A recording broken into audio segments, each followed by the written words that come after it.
Kali ini kita akan kenalan ya dengan nama-nama kue dan bolu yang dibawa pada saat manjau kawin.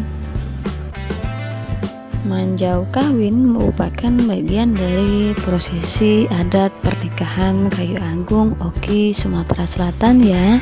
Di sini diadakan manjau kawin jika pihak mempelai wanita dan pihak mempelai laki-laki merupakan asli sama-sama orang Kayu Agung. Jadi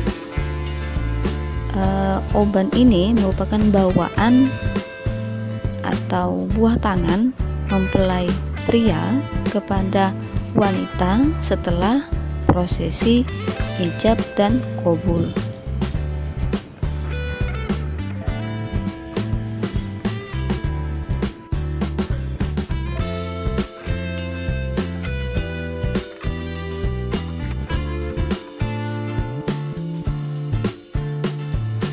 Yuk disimak nama-nama kue dan bolunya orang Kayu Agung atau Oki, wajib tahu ya. Jangan lupa like, comment, subscribe, dan share-nya ya.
Terima kasih sudah menyimak dan menonton ya. Semoga bermanfaat.